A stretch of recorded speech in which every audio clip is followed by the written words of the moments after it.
దేవునికి మహిమ కలుగునుగాక. ప్రసంగి గ్రంథంలో ఒక మాట చదువుకుందాం. ప్రసంగి 2వ అధ్యాయము 7వ వచనం. పనివాణ్ణి పనికత్తెలను సంపాదించుకుంటని, నా ఇంట పుట్టిన దాసులు నాకుండిరి. యెరూషలేమునందు నాకు ముందుండిన వారందరికంటే ఎక్కువగా పశువుల మందలను గొర్రె మేకల మందలను బహు విస్తారముగా సంపాదించుకుంటుని. నా కొరకు నేను వెండి బంగారములను, రాజులు సంపాదించు సంపదను, ఆయా దేశములో దొరుకు సొత్తును సంపత్తును కూర్చుకుంటుని.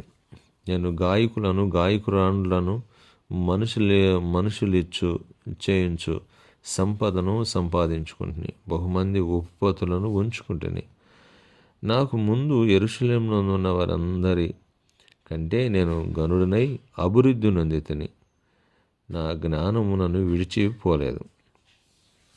అయితే సొలొమోను ఇక్కడ మాట్లాడినటువంటి మాట ఏంటంటే, అయితే ఈ పనులన్నీ నాకు దొరికిన గొప్ప మేలే కానీ ఒక గాలికై ప్రయాసపడినట్లుగా ఉంది ఒకడు అంటూ మాట్లాడుకొచ్చాడు.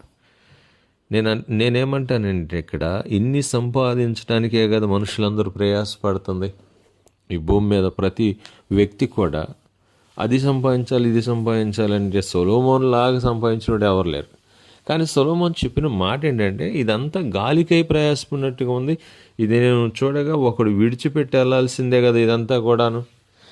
అలాగే నేను కూడా విడిచిపెట్టి వెళ్ళాలి కదా. ఇది చూస్తున్నప్పుడు గాలికి ప్రయాసపడినట్లుగా ఉంది కానీ నాకేమో లాభకరంగా లేదు అంటున్నాడు.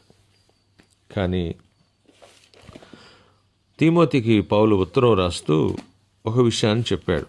ఏమంటున్నాడంటే, 1 తిమోతి పత్రిక 6వ అధ్యాయము నుంచి 6వ వచనంలో మాట్లాడిన మాట ఏంటంటే, సంతుష్టి సహితమైన దైవభక్తి గొప్ప లాభ సాధనం అంటూ మాట్లాడుకొచ్చాడు. ఇక్కడ లాభాన్ని గురించి మాట్లాడాడు. ఎందుకంటే లాభం ఏమి లేదని సొలొమోను చెప్తే, ఇక్కడ తిమోతికి పౌలు లాభకరమైంది అంటూ మాట్లాడుకొచ్చాడు. లాభము ఎంత గొప్ప లాభం అనేటువంటిది 11వ వచనంలో ఏమి సంపాదించుకుంటే లాభం అనేటువంటి విషయాన్ని మాట్లాడుకొచ్చాడు. 11వ వచనం, దైవజనుడా నీవైతే వీటిని విసర్జించి పైన ఏమైతే చెప్పాడో 9, 10 వచనాల్లో వాటిని విసర్జించి నీతిని, భక్తిని, విశ్వాసమును, ప్రేమను, ఓర్పును, సాత్వికమును సంపాదించుకునము. వాటిని సంపాదించుకోవడానికి ప్రయాసపడమంటున్నాడు ఇక్కడ. అయితే 19 వచనంలో మరొక మాట చెప్పాడు. వారు వాస్తవమైన జీవమును సంపాదించుకున్న నిమిత్తము రాబో కాలమునకు మంచి పునాది తమ కొరకు వేసుకొనుచు మేలు చేయవారును, సత్క్రియలు అను ధనమును గలవారును, ఔదార్యం గలవారును, తమ ధనములో ఇతరులకు పాలిచ్చువారినై ఉండవాలని వారికి ఆజ్ఞాపించుము.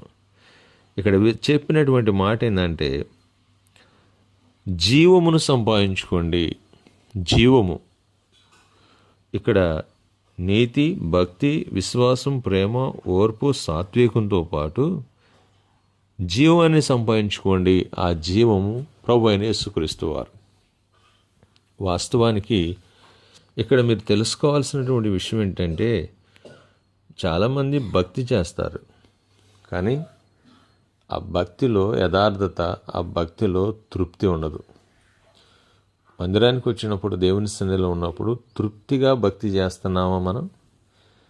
పాస్టర్ గారు ఏమన్నా అనుకుంటాడేమోనని కూర్చునేవాళ్ళు, ప్రార్థనకు పోకపోతే ఏమన్నా అయిద్దేమోనని కూర్చునేవాళ్ళు, లేకపోతే అందరూ పోతున్నారని కానీ పోయేటువంటి వాళ్ళు, రోగం కోసం పోయేవాళ్ళు మరి కొద్దిమంది దేవుడు ఇట్టన్నా నన్ను ఏమన్నా నా జీవితాన్ని మారుస్తాడేమని పోతూ ఉంటారు.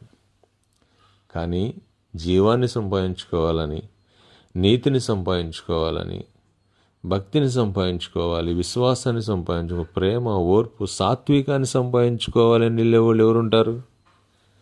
చాలా అరుదు కదా. అసలు దేవుని దగ్గర ఇవి సంపాదించుకుంటానికి ప్రార్థనకి ఎవరు రారు, చాలా తక్కువ. 100కు ఒక్కడు కూడా ఉంటాడో ఉండడో నాకు తెలియదు. కనుక లోక సంబంధమైంది సొలొమోను ఏదైతే లిస్టు చెప్పాడో వాటిని సంపాదించుకోవటానికే మనిషి ప్రయాసపడతాడు. కానీ గుర్తుపెట్టుకోండి, ఇవి దేవుడిచ్చేటువంటివి, ఇవి నశించిపోనివి. నువ్వు భూమి మీద ఉన్నా పరలోకంలో ఉన్నా ఇవి సంపాదించుకుంటే అవి నిన్ను విడిచిపెట్టవు, నీతో ఉంటాయి.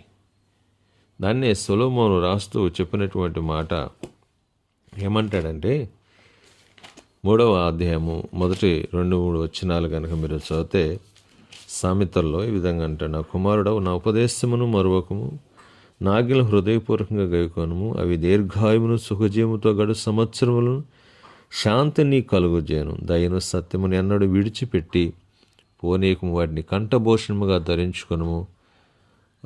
నీ హృదయమును పలక మీద వాటిని రాసుకొను. అప్పుడు దేవుని దృష్టి అందును మానవుల దృష్టి అందును నీవు దయనుంది మంచివాడు అనిపించుకుంటావు అంటాడు. కనుక ఆ మంచి మనకు రావాలి అంటే తప్పకుండా నీతిని, దయను, సత్యాన్ని విడిచిపెట్టకుండా ఉండాలంటాడు. దీర్ఘాయుష్ రావాలన్నా, సుఖజీవంతో గడు సంవత్సరాలు, ఈ వాక్యాలు ఏం గుర్తుండవు. దేవుని దగ్గరికి ఎందుకు వెళ్తున్నామంటే అనేటువంటిది ఆలోచన చేసుకుంటే సంతుష్టికరమైన భక్తి నీకు మేలుకరమైంది. భక్తి చేయండి, అది తృప్తిగా చేయండి.